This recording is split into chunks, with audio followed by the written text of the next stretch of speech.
a través de Exa FM, Democracia M y Democracia TV, este miércoles 10 de enero del 2024. Son las 7 de la mañana con 54 minutos en el territorio continental ecuatoriano y queremos dar la bienvenida a nuestros siguientes invitados, dos reconocidos expertos en temas de seguridad académicos, el doctor Alfonso Valenzuela, que nos atiende desde México, y el doctor Daniel Pontón, académico del IAEN. Vivimos un momento complejo, difícil. El Ecuador ha tenido que recurrir de nuevo a un estado de excepción por 60 días que se extenderá hasta el 8 de marzo próximo, con dos decretos, el 110 y el 111, al menos del 111 emitido ayer por el presidente Noboa, reconoce la existencia de un conflicto armado interno, identifica a los grupos del crimen organizado como beligerantes y ordena a las Fuerzas Armadas ejecutar operaciones militares bajo el derecho internacional humanitario y respetando los derechos humanos para neutralizar y luego recuperar el control en el país. Doctor Alfonso Valenzuela, ¿cómo contribuir en este sentido? Primero, para enfrentar a estos grupos delictivos organizados, a estos grupos delincuenciales, y luego para tratar de mantener el control en el Ecuador. Muy buen día, doctor Valenzuela. ¿Qué tal? Buen día. Sí, verdaderamente son momentos complicados para el Ecuador y bueno, han sido complicados en el caso mexicano con respecto a estos grupos de delincuencia organizada particularmente, que han extendido sus líneas de acción, digamos, no solo narcotráfico, sino otras muchas actividades delictivas, la trata, la extorsión, etcétera. Sí es complicada la situación digamos, identificar estos grupos como grupos terroristas, pero al mismo tiempo sí me parece que tenga una justificación, digamos, esta consideración. Hablaría un poquito así de entrada sobre el caso mexicano, en donde pues se ha tenido mucho miedo o precaución, digamos, de no identificar estos grupos como grupos terroristas, en particular por nuestra cercanía con Estados Unidos y esta historia que tenemos de intervenciones a lo largo de la historia.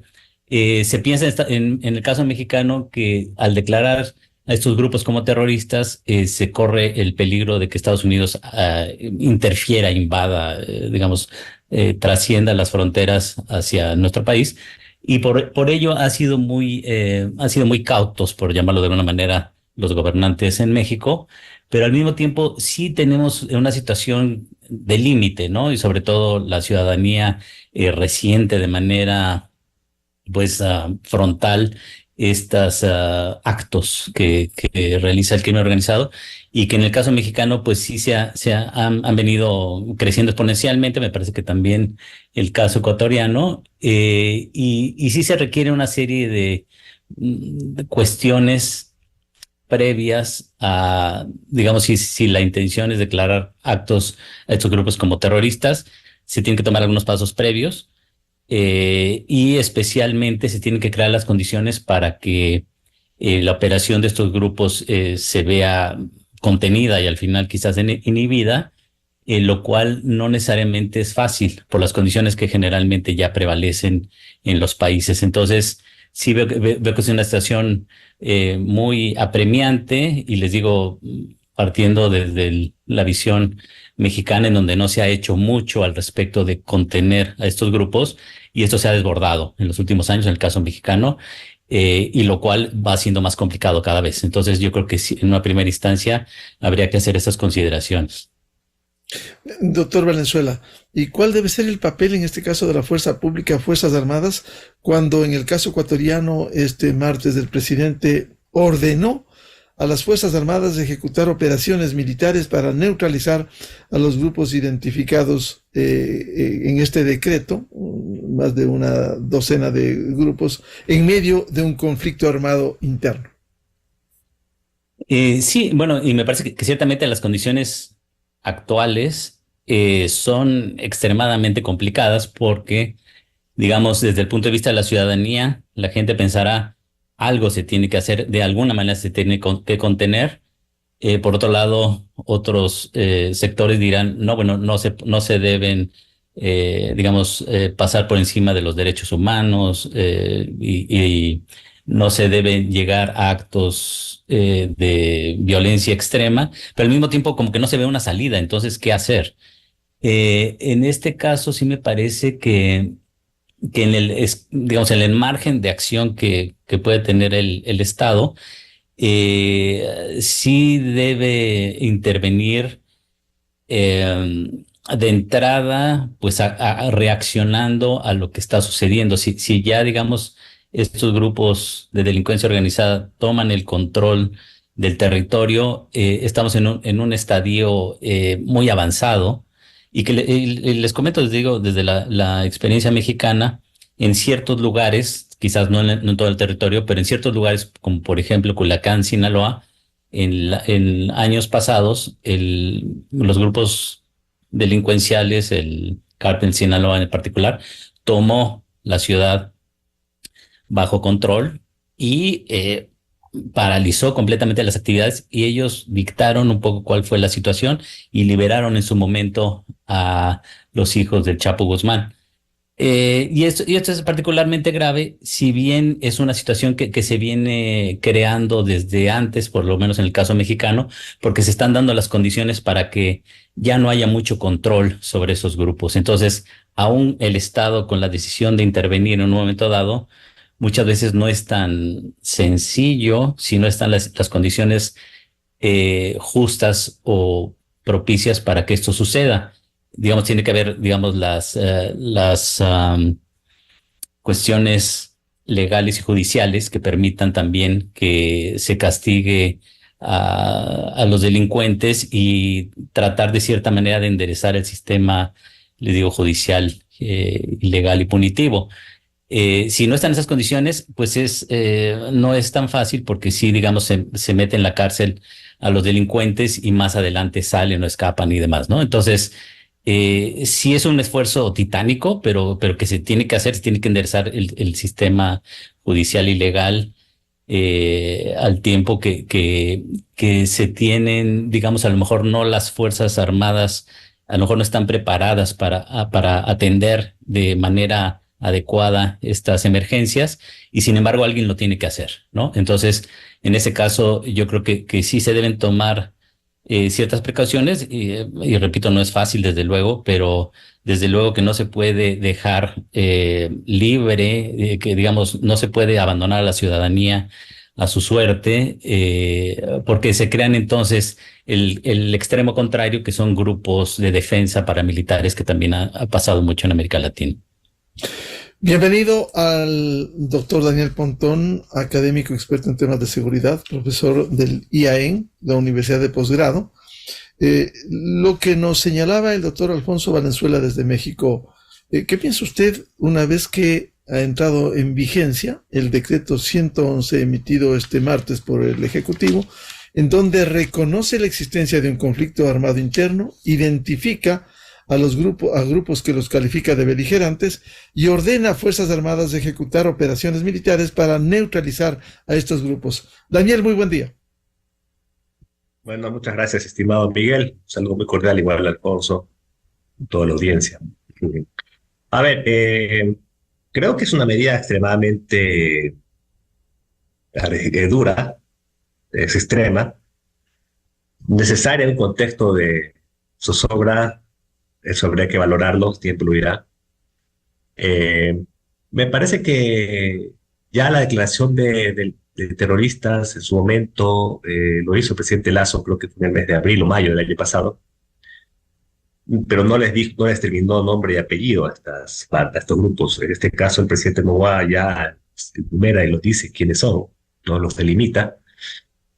Y lo novedoso aquí es que declara esto un tema de conflicto interno. Eso ha generado una polémica, claramente, bueno, el conflicto interno, el conflicto armado en este caso, perdón, implica otro tipo de características, agresiones de un país externo hacia el Ecuador o algún tipo de fuerza beligerante interna, armada, militar, con claro intención de desestabilizar un gobierno. Aquí la cuestión no está muy clara, ese ha sido el problema, pero claramente ya en el país han ido agotando los recursos políticos para tratamiento de este problema. El Ecuador es muy sui generis, porque a diferencia de México, que estamos hablando de crimen organizado ya tradicional, en Ecuador, al parecer, estamos hablando de bandas criminales, que diríamos es una, todo el mundo sabe que trabajan, tienen colindancia con el crimen organizado transnacional, pero de alguna otra forma ese estatus de banda criminal, sobre todo a raíz del problema carcelario, estamos hablando de grupos que posiblemente tengan un nivel de organización, pero que también responden a al sentido de pertenencia de una esfera social que tiene características delincuenciales comunes y también con ciertas lógicas de penetración en altas esferas del Estado, ¿no? Por ejemplo, lo que reveló el caso de Metástasis.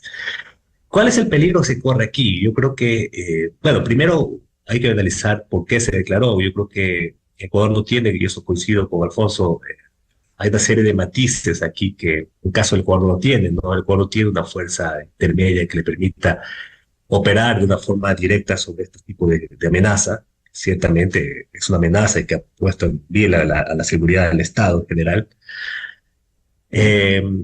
Y claro, recurre a esta figura de corte militar para hacer control sobre este tipo de organizaciones. Yo aquí tengo algunas expresiones, porque al final de cuentas, en la literatura hay mucha ambigüedad, no hay una... nunca hubo acuerdo a nivel internacional sobre el concepto de terrorismo, por ejemplo. Es un concepto que usted no lo puede encontrar en una normativa. ¿Qué es terrorismo? Por lo general, eso se lo deja más a las legislaciones penales internacionales, locales de los países, pero internacionalmente usted no encuentra un concepto definido de qué es terrorismo. Y el tema del conflicto armado, si es cierto, hace ruido, pero claramente aquí está la responsabilidad de un gobierno de proteger a su población. Yo en su momento, por ejemplo, cuando hubo el tema carcelario, las masacres carcelarias, yo decía que una de las orientaciones que el gobierno tenía en ese entonces para poder entrar con toda la fuerza del Estado a neutralizar este problema era el tema de la declaratoria de un conflicto entero, porque básicamente ahí estaba establecido el principio de la responsabilidad de proteger, que es algo que realmente debe estar imperando en la visión del Estado, ¿no? La responsabilidad de proteger a la población. En este caso, la población está indefensa y hemos visto una serie de actos delincuenciales que atentan contra la seguridad de las personas. Pero lastimosamente, cuando uno establece conflicto armado y empieza a operar el DIH, el Derecho Internacional Humanitario, uno tiene que ser claro que esto ya es un objetivo militar. El objetivo militar es el Estado puede usar toda su fuerza, ¿no? Para neutralizar objetivos militares, ¿no? Ahí opera el principio de necesidad militar, ¿ya? Y tiene que tener una serie de lógicas de proporcionalidad y uso bastante preciso de la fuerza para evitar bajas civiles innecesarias, ¿sí? En este caso, tiene que haber objetivos muy precisos. Y en este caso, yo creo que operativamente el problema está ahí. El objetivo no es muy preciso, porque cuando uno mira las imágenes, realmente, que pasa aquí en Ecuador, y lo que pasó ayer en el canal, en el TDC, por ejemplo, uno se está dando cuenta que lo que está viendo son jóvenes, ¿no? Jóvenes muchachos que ni siquiera saben qué quieren, qué querían. Básicamente lo que todo el mundo ve es que lo que querían es notoriedad, ¿no? Querían como aparecer en la televisión, pero al parecer no querían más que eso, ¿no? Y bueno, fueron capturados de una manera directa. Nunca aparecieron ser una amenaza más allá de eso, ¿sí? Y claro, la pregunta es si eso puede ser considerado un objetivo militar, y ahí eso se vuelve problemático. Por lo tanto, yo creo que el objetivo y el fundamento aquí, el desafío fundamental que tiene el gobierno justamente es, una vez aplicado este mecanismo, que es extremo, peligroso, pero necesario, es cómo ser preciso, digamos, en la necesidad de utilizar objetivos, en este caso militares, que permitan poner un punto de orden en esta situación. Esto no puede dar paso a una guerra sin cuartel y sin fin, porque ya hemos visto las historias de la militarización de la seguridad en América Latina y las famosas declaratorias de guerra contra el narcotráfico, etcétera, que nunca han tenido una para, y el ejemplo de eso es México, ¿no? Más allá de que México, sí concuerdo, nunca ha decretado determinado a este tipo de problemas como terrorismo, por las implicaciones geopolíticas que hay detrás de este tema, e inclusive Colombia nunca se ha atrevido a utilizar conflicto armado para terminar el problema de la FARC, por razones políticas. porque al final el tema es político. Yo creo que aquí el desafío justamente es eso, cómo actuar con la precisión requerida para evitar que esto se constituya un baño de sangre, ¿no? Doctor Pontón, en ese sentido, la declaración que ha hecho el presidente al reconocer la existencia de un conflicto armado interno tiene unas implicaciones en donde si se establecen objetivos militares, simplemente la actuación de Fuerzas Armadas, como ha ordenado el presidente, deberá ser una acción contundente para neutralizar a estos grupos. Sí, yo creo que aquí el desafío enorme, se habla de un desafío enorme a los sistemas de inteligencia, ¿no? En general, o sea, porque ellos son los que guían la acción del Estado. O sea, no puede entrar usted a disparar a mansalva con una guerra con la acción que... El problema es que estos grupos delincuenciales, estas bandas delincuenciales carcelarias y que están ahorita en las calles, ¿no? Son muy difusas, están muy penetradas por la población civil, ¿no? Hay mucha mimetización de su trabajo, por lo tanto no está muy claro. Y ese es el tema. Yo creo que aquí la inteligencia tiene que ir claramente sobre responsables, las cabecillas de este tipo de organizaciones, ¿no? Con efectos de neutralizarlo, obviamente usando la fuerza, la capacidad del Estado de neutralizar a esta gente cuando la situación lo requiere. Y también es un momento, también implica lo que son acciones dirigidas a ver cuáles son los factores de riesgo, o en este caso los factores de prevención que pueden, o que gatillan este tipo de problemas. Por ejemplo, la corrupción. En su momento la corrupción puede ser determinado también un objetivo militar. Ojo, porque no solamente son los grupos, sino son las actividades que estos grupos tienen. Y ahí no se hace peligroso. ¿Dónde se pone el comienzo y el fin del problema? Ahí está el desafío. Por lo tanto, yo sí creo que se necesita, los cuerpos de inteligencia necesitan tener claramente la precisión de a dónde atacar, dónde estripar este cáncer, y por otro lado todos los mecanismos de pesos y contrapesos para evitar que esto se genere exceso, ¿no? Yo creo que es un desafío político institucional muy fuerte, muy marcado que tiene ahorita el gobierno y obviamente la sociedad ecuatoriana para efectos de poder neutralizar este problema. Pero yo creo que lo que se haga en las primeras semanas de enero va a ser fundamental para el futuro, porque aquí lo que se tiene que garantizar es eficacia y tiene que dar resultados esta estrategia, porque si no entramos en una guerra sin cuartel, quién sabe dónde vaya a parar, ¿no? Vuelvo con el doctor Alfonso Valenzuela. Al establecer que hay un conflicto armado interno en el Ecuador y al establecer que hay organizaciones terroristas, esto implica una acción contundente con armas letales que debieran emprender las Fuerzas Armadas para neutralizar lo que estamos viviendo en el país. Bien, sí, coincido con el doctor Daniel acerca de que pues se requieren, digamos, un entorno previo para neutralizar esos objetivos. Digamos, lo que uno esperaría o podría sugerir de primera instancia es las Fuerzas Armadas intervengan y neutralicen a los objetivos. Pero efectivamente, sí es complicado identificar, en este caso, más allá de lo obvio, de gente que esté, digamos, disparando, más allá de lo obvio, es difícil identificar quiénes conforman la estructura que está detrás de esta situación.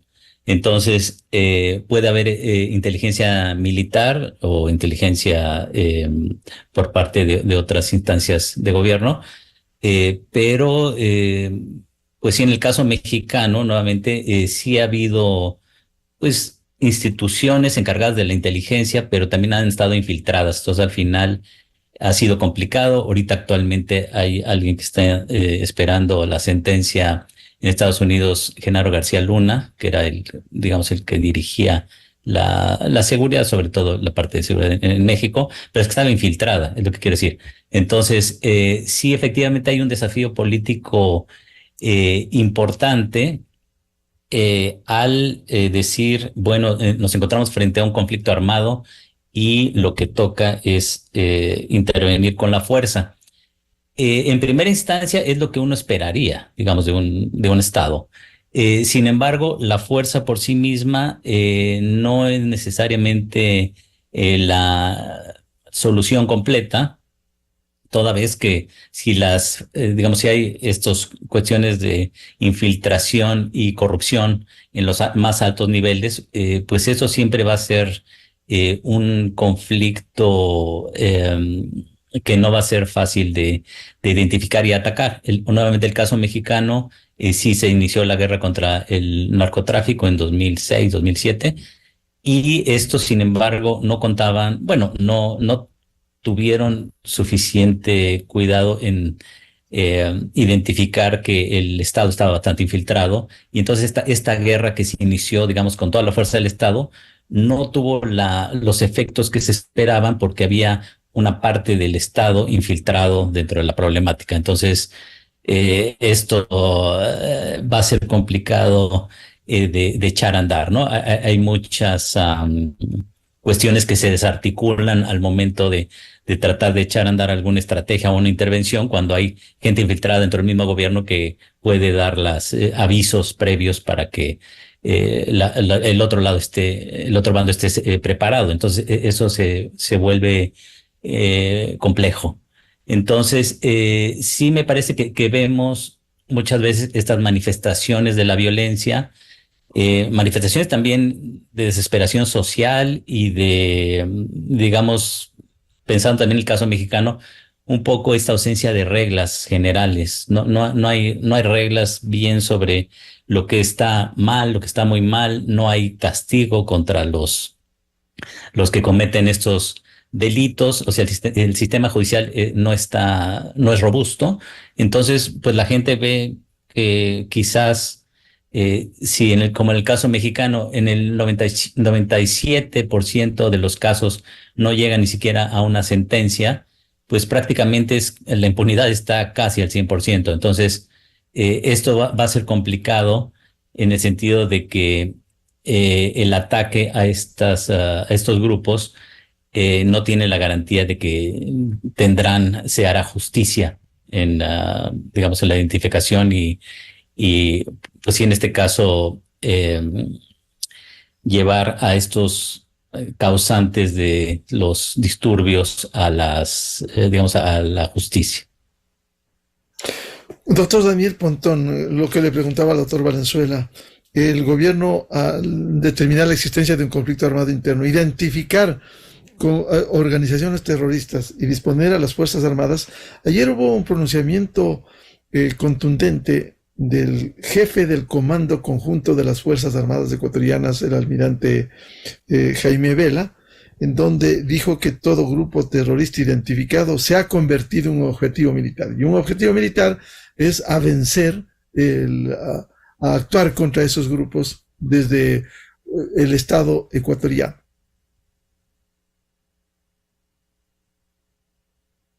Sí, el mensaje es claro, ¿no? Es un objetivo militar. Eso es. Lo que pasa es que, bueno, habrá que preguntar si las Fuerzas Armadas, con ese nivel de decisión que declararon, va a actuar. Creo que primero. A ver, aquí el tema tiene que ver yo creo que con una estrategia. Yo creo que la declaratoria es una declaratoria extrema. Porque al final de cuentas declarar el conflicto interno en una situación con cualquier país es algo que yo creo que no hemos tenido muchas experiencias de otras partes que nos permitan un poco saber a dónde vamos. Ese es el punto. Pero obviamente nosotros, este es un mecanismo que permite atacar con precisión, pero también generar una especie de mensaje muy claro, ¿no? De que no estamos, que el Estado va en serio. Yo creo que el gran problema que hemos tenido en los últimos años es que, por lo general, la autoridad del Estado, la credibilidad del Estado en general, ¿no? para la población, porque la gente siente que no tiene una protección debida del Estado, pero también el mensaje a los grupos delincuenciales de que en este país puede pulular la anarquía, la violencia, el caos, ¿no? Es algo que no se puede tolerar, ¿no? Y cuando uno declara esto, también tiene que decir que esto es un tema ya de supervivencia vital de un país, ¿no? Por lo tanto, vamos en serio. Creo que ese es el mensaje, ¿sí? Y que nadie puede detener la acción de un gobierno firme y decidida frente a cuestiones que son básicas, el tema carcelario, ¿no? O sea, este país, a diferencia de otros países, El problema que tenemos ahorita se originó en gran parte del problema carcelario. O sea, estas bandas delincuenciales responden a una estructura carcelaria organizada que en su momento tienen control de las cárceles, se mataron entre ellos, se hicieron masacres y que esa violencia se desató a las calles. Es un tema que ya se conoce. Y con la decisión del gobierno de intervenir en las cárceles, ¿no? Obviamente tenemos una reacción que lo que hemos tenido, que ya nos pasó, ojo, ¿no? Eso también en noviembre de 2022, a principios, ya tuvimos una reacción bastante fulgurante de estos grupos delincuenciales con atentados terroristas. El presidente Lasso en su momento motivó que el resultado de eso fue producto de, digamos, de la decisión de intervenir, o realizar un pabellón de la penitenciaria electoral. Pero en este caso yo creo que el Ecuador requiere un nuevo modelo penitenciario en general. O sea, no se puede el Ecuador permitir generar una política de seguridad adecuada si no se interviene en el sistema penitenciario. Pero para eso se necesitan recursos extremos, porque claramente esto va a tener reacción, ¿no? Por lo tanto, yo creo que esta estrategia va a tener que tener el desafío de tener efectos de corto plazo bastante bien definidos. Porque lastimosamente, si no es así,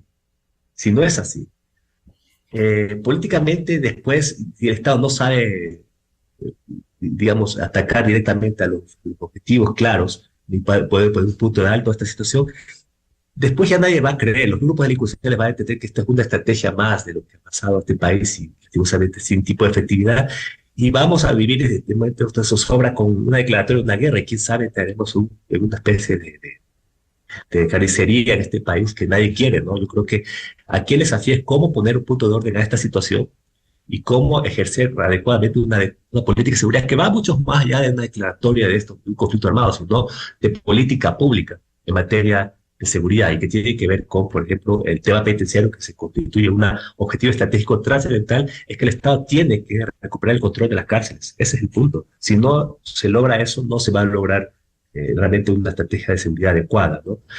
Y muchas veces se ha discutido el tema Bukele aquí, pero no quiero traer a colación eso, pero me parece que Bukele de otra forma tuvo la certeza de identificar muy bien a estas organizaciones y atacarlas con todos los medios, todos los recursos posibles del Estado, pero para eso se requiere un mecanismo de intervención directa y también un mecanismo de contención directa respecto al tema de las cárceles, ¿no? En el caso del Ecuador, la pregunta es, si el presidente opera con el sistema carcelario que tenemos en este momento, yo creería que no va a tener ningún tipo de situación promisoria, ¿no? Yo creo, por lo tanto, se abren muchas interrogantes y muchos desafíos para el gobierno, pero esperemos, obviamente, la gente debe apoyar la decisión del gobierno porque el país no puede seguir viviendo en este tipo de zozobra, ¿no? No hay país que progrese con este nivel de inseguridad y de violencia que estamos viviendo, ¿no? Doctor Valenzuela, esta experiencia a propósito de lo que señalaba Daniel Pontón de las cárceles, México también ha vivido su experiencia. Recordamos lo que sucediera en más de una ocasión con el Chapo Guzmán, cómo él evadió las cárceles hasta que finalmente fue extraditado a los Estados Unidos y condenado para el resto de su vida en una cárcel. ¿Cómo lograr el control de las cárceles que en el Ecuador no ha habido manera que el Estado pueda hacerlo de manera eficaz? Sí, coincido efectivamente con el doctor Daniel acerca de la importancia de estos centros penitenciarios. En el caso mexicano, pues sí ha sido al fin de cuentas una especie de escuela del crimen, en donde los jóvenes también se integran y, digamos, conocen los mecanismos y tienen un entrenamiento intenso de cómo funciona el crimen organizado, y ya sea que desde la cárcel o saliendo de la cárcel se articula esta estructura, esta red de criminal. Digamos, es un punto efectivamente fundamental para el tema del crimen organizado. Si en el caso mexicano, sí, las cárceles han sido y siguen siendo lugares de donde se sigue administrando y dirigiendo células del crimen, y queda todavía un caso más extremo para México, que era el Centro de Readaptación Social, así se llama, de Topo Chico, que era un lugar tomado completamente por el crimen organizado, en donde el director desde luego era un trabajador más del cártel y desde donde se utilizaban incluso como mano de obra para, digamos, reprimir algún otro grupo, era, digamos, entraban y salían del penal, digamos, a voluntad e incluso servían paradójicamente como refugio para criminales buscados que iban a estos lugares como un lugar seguro donde podían permanecer, eh, digamos, sin ser al final agredidos, porque era un lugar seguro. Entonces, sí hay una gran ambivalencia en ese sentido. Las cárceles, por lo tanto, sí habría que revisar todo el sistema operativo de estos centros y entender que existen todavía esos mecanismos de comunicación entre la gente entre los internos y la gente que está afuera, digamos, siempre que exista esa comunicación y que desde ahí puedan hacer extorsiones y puedan dirigir distintas operaciones, pues esto va a ser ya de entrada complicado. Quiere decir que esa cárcel no funciona como cárcel, sino funciona como un punto más dentro del narcotráfico. Entonces, efectivamente, sí se tendría que revisar la operación de estos lugares, cómo están organizados, si están juntas las mismas bandas, digamos, que están afuera, están adentro. Ver, digamos, cómo puede funcionar esta, este modelo carcelario. Ahora, el caso de Bukele no lo conozco tan a fondo, pero sí, digamos, también entender que el caso de Salvador es un país bastante más pequeño y, digamos, sí tendrá otros retos, pero bueno, sí es más pequeño y con ciertas medidas han logrado ciertos avances, digamos, por cuestionable que también pueda ser, pero efectivamente ahí lateralmente se puede ver que el modelo de carcelario también está siendo cuestionado y está siendo transformado. Se criticará también las medidas que se toman al interior, pero sí se ve que sí es un punto central. Entonces sí me parece que debería tomarse en cuenta. Y en este caso extremo que estamos comentando actualmente para el Ecuador, pues es toda una serie de tareas que se tienen que realizar de manera muy rápida y a veces pues tiene uno que ir armando la estrategia por partes y algunas tendrán que ser en simultánea, pero sí se requeriría un plan articulado para atender esto. Esta parte, doctor Valenzuela, por un absoluto control que debe tener el Estado. Y ahí hemos visto debilidad, incluso contaminación en instituciones como la policía, cuando hoy está procesado con un caso emblemático, histórico, el caso Metástasis, cuando un director antidrogas, un jefe del sistema penitenciario, ha estado vinculado y en contactos con un narcotraficante que ya falleciera en la cárcel de la Tacunga. ¿Qué piensa usted? Sí, y en ese caso obviamente va de la mano de, digamos, los casos de corrupción. Si bien a mí lo que me da la impresión es que sí se va creando de manera orgánica estos mecanismos en donde gente que está vinculada, digamos, en puestos claves dentro del Estado, tanto en la policía como en otras áreas, van siendo presa de estos mecanismos, pero yo veo que es un mecanismo que se da porque existen las circunstancias para que esto ocurra.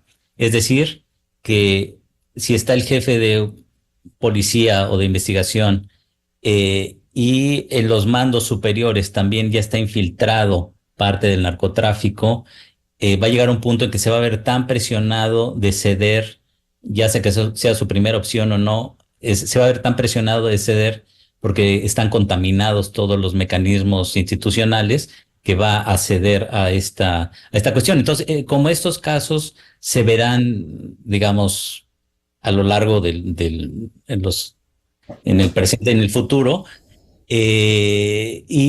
también es muy claro, o por lo menos ha sido muy claro en el caso mexicano, que por ejemplo la gente que está en puestos clave, presidentes municipales, alcaldes, gobernadores y funcionarios, que hay puntos en donde es imposible que no estén vinculados con el narcotráfico, sobre todo por ejemplo los estados que están cooptados por estas bandas, va a ser casi imposible que estas personas no vayan a estar involucradas. Entonces, sí me parece que tendría que ser, eh, digamos, atendido en varios frentes. Doctor Daniel Pontón, hemos hablado de esta contaminación en las instituciones que afectan de alguna manera, como ha sido el caso demostrado, caso Metástasis, con vinculación incluso de jefes policiales. ¿Cómo lograr el pleno control en las cárceles, depurando a las instituciones? Sí, yo creo que coincido. El tema de la corrupción es el gran problema. Cuando uno declara conflicto armado, hay grupos beligerantes en general, uno no cuenta con este factor de la corrupción, donde los buenos no parecen ser tan buenos y los malos no parecen ser tan malos. Realmente es una cosa muy compleja, es un campo gris muy fuerte, que puede estripar. Y claro, lo que tiene que, la corrupción, más allá de sacar a los malos elementos, creo que se pone de facto ese tema, también es todo lo que se hace institucionalmente para evitar que la corrupción pulule. Por lo tanto, eso tiene que ver con política pública, con reformas institucionales que se requieren. Pero más allá de eso, también se me abre la mente a mí ahorita cuando uno declara, porque yo insisto, el tema de cuando uno declara terrorista un grupo, sobre todo un grupo con nombre y apellido, ¿no? En este caso estamos hablando de grupos ya claramente identificados, y cuando declara uno conflicto armado, sobre eso uno tiene que ver que estos delitos se juzgan de una manera distinta, ¿sí? Delitos contra la seguridad del Estado, y bueno, no soy especialista en temas penales, pero entendería que se lo juzga de manera distinta. Pero no solamente ataca a los grupos, a las cabecillas, a las estructuras, sino también a sus actividades. Y una actividad que es un factor de riesgo que propicia el crimen es la corrupción. Por lo tanto, la organización no solo se queda en miembros adherentes, armados, la cara visible de estas organizaciones, sino todas las actividades que aupan, que gatillan, que dan condiciones de posibilidad de que estos grupos tengan poder. Y ese tema es la corrupción. La pregunta que nos debemos hacer aquí es si la corrupción también es un objetivo militar, es parte del conflicto armado, porque si es así, la corrupción debería ser juzgada de una forma distinta. O sea, si usted detiene a un líder, a un policía, a un jefe policial, y acusado de corrupción, de favorecer a la proliferación de estas bandas, cuando usted declara a estos grupos realizados como objetivos militares, pues todas las actividades que tienen esto también debe ser consideradas. Y por lo tanto hay que tener mucho ojo sobre eso, ¿no? Porque yo creo que puede dar cuenta a una nueva forma de entender el problema de corrupción. Porque la corrupción no solamente, en este caso, es el hecho de enriquecerse con recursos ilícitos, sino también todo el daño social que genera, ¿no? Por lo tanto, yo también creo que puede ser usado como un mecanismo, una nueva fase de la lucha contra la corrupción por parte del Estado, porque básicamente aquí no solo está en juego el erario público, sino ya el interés nacional, ¿no? Que creo que es un valor superlativo. Volviendo al tema inicial, doctor Valenzuela, el tema del enfrentamiento de estos grupos terroristas en el Ecuador, con el reconocimiento de la existencia de un conflicto armado interno. ¿Cuáles debieran ser las acciones cuando el jefe del Comando Conjunto de Fuerzas Armadas, como decía el almirante Vela, ha sido contundente al establecer como objetivos militares a estos grupos terroristas? Si bien, me parece que en este caso va a ser muy importante el tipo de información de inteligencia que se tenga sobre estos grupos para identificar dónde es que hay que intervenir.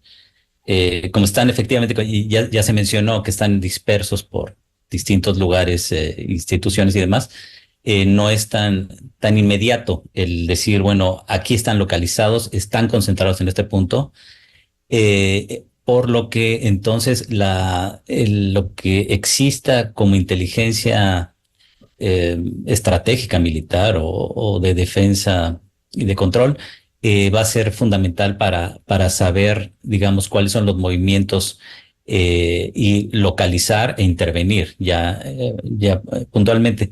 Entonces, en algunos lugares puede ser que sea un poco más fácil de identificar cuáles son esos objetivos, dónde están ubicados, pero en otros, quizás en ciudades un poquito más extensas, sea más difícil porque están diseminados en distintos lugares, están muy articulados e incluso articulados con la población. Entonces, sí, en ese caso, digamos, sí me parece importante establecer este precedente, como ya se comentó, un mensaje claro sobre, digamos, la no tolerancia o visto bueno a las actividades, a las acciones de estos grupos. Y sin embargo, creo que sí debe ser estratégica la intervención porque si no, efectivamente puede ser digamos, ataques indiscriminados que al final sí se convierta en una guerra civil que no se entienda bien qué está pasando, ¿no? Entonces, sí me parece que las intervenciones deberían ser estratégicas.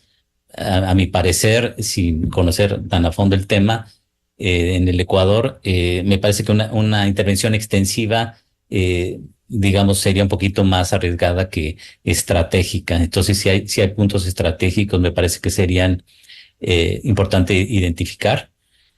Pues sí, crear un mecanismo, incluso en conjunto con la población, para poder identificar puntos clave. Pero sí, digo, lo que a mí me parece como que está en el fondo es la estructura que permite y la articulación que está detrás de estos actos que vemos como manifestaciones de violencia extrema. Hay una estructura atrás que también hay que identificar, porque si no, solo se inhiben estas manifestaciones, pero no se ataca el problema de fondo. Y doctor Daniel Pontón, decía el doctor Valenzuela, intervenciones estratégicas. ¿Cómo lograr cuando está delineado el plan, el reconocimiento del conflicto armado interno, identificado a los grupos terroristas y ordenado a las Fuerzas Armadas para que ejecuten las operaciones? Ayer el comandante Jaime Vela, jefe del Comando Conjunto, fue absolutamente claro al decir que son objetivos militares. ¿Cómo debieran actuar? Bueno, es esto, yo creo que aquí el tema está en la precisión, ¿no? Y claramente identificables los objetivos militares que deben ser atacados. A ver, aquí el tema es que se debe generar un nuevo tipo de mentalidad penal en respecto a este tema, ¿no? Yo he leído algunas cuestiones que tienen que ver con esto, ¿no? Y cuando uno declara este tipo de situaciones, conflicto armado, terroristas, ¿no? Grupos terroristas, etcétera, tenemos que tener claro que el Estado tiene que neutralizar estos objetivos con todos sus medios, ¿no? Y no solo es un problema de militares y policías, sino del sistema de seguridad en general, incluido en la parte jurídica judicial y obviamente el tema de la fiscalía.